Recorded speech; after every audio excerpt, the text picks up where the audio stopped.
नमस्कार मित्रों। भारत की धाक पूरी दुनिया में जमी हुई है और आज वो महत्वपूर्ण दिन है गुरुवार, क्योंकि बुधवार को मुंबई को आतंकी हमले से दहला दिया गया था। 26/11/2008 को उस दिन था बुधवार और आज है गुरुवार।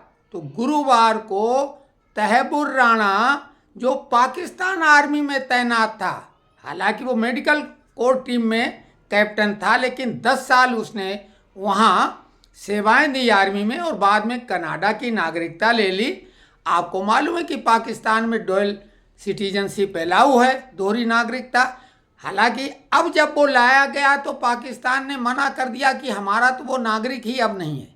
अरे जिसने आर्मी मेडिकल कॉलेज से पढ़ाई करके डॉक्टर वो बना, फिर आर्मी में 10 साल सेवाएं दी और पाकिस्तान के इशारे पर ही वहाँ जो हाफिज सईद मुंबई हमले का सुपर मास्टरमाइंड और दूसरे नंबर पर मास्टरमाइंड तहबुर राणा जो कि अपने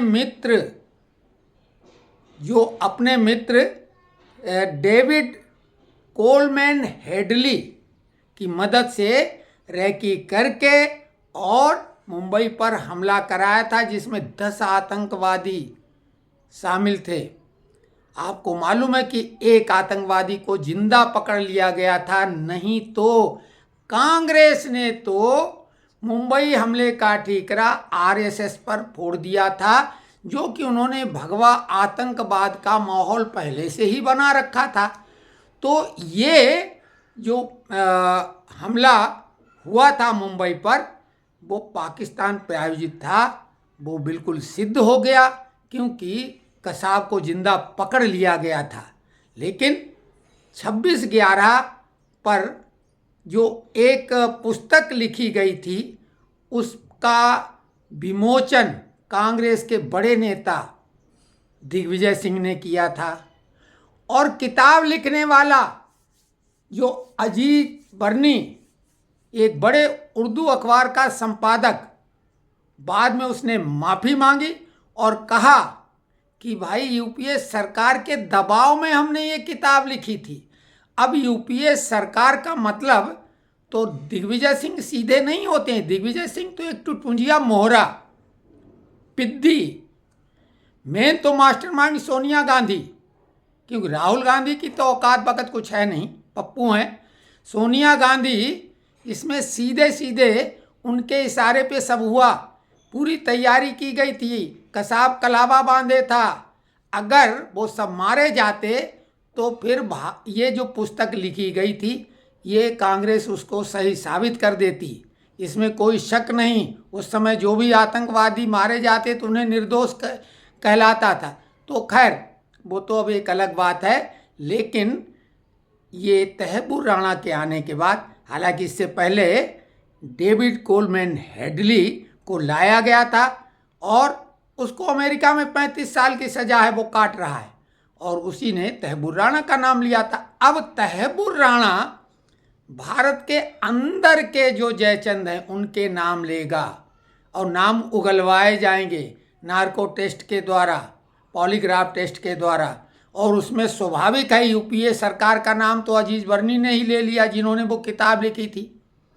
और यही नहीं, डेविड कोलमैन हेडली ने दोस्ती किससे की थी, जिससे उसने बम्बई की रेकी आसानी से की थी?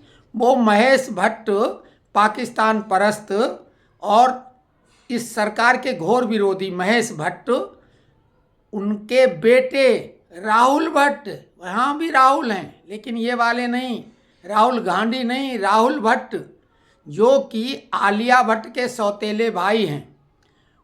वो जो अपना एक जिम चलाते हैं, वहीं मुलाकात की उसने, उसका अच्छा दोस्त बन गया था और उसी ने ये सारा सहयोग किया। उसको गिरफ्तार नहीं किया गया। अब कुछ बाकी रह गया क्या? तहबुर राणा से नाम उगलवाए जाएं और पाकिस्तान में बैठे लोगों का तो हिसाब किताब हो रहा है, अज्ञात वीर काम कर रहा है। क्यों? कि जो मुख्य हाफिज सईद है वो मारा जा चुका है, ऐसा वहाँ की मीडिया ने भी बताया। अबू कताल सिंघी जो कि हाफिज़ सईद का भतीजा था और हाफिज़ सईद एक कार में जा रहे थे, लेकिन उस कार में दोनों को मार दिया गया था। कार मतलब एक गाड़ी बड़ी सी थी, वो आपने वीडियो भी देखा होगा। तो वो दोनों को मारा जा चुका है। हालांकि पाकिस्तान ने उसकी मृत्यु अभी डिक्लेयर नहीं की। तो हाफिज़ सईद भी वांटेड है सबसे बड़ा 26/11 का। लेकिन ये व्यक्ति जो है करता धरता यही था।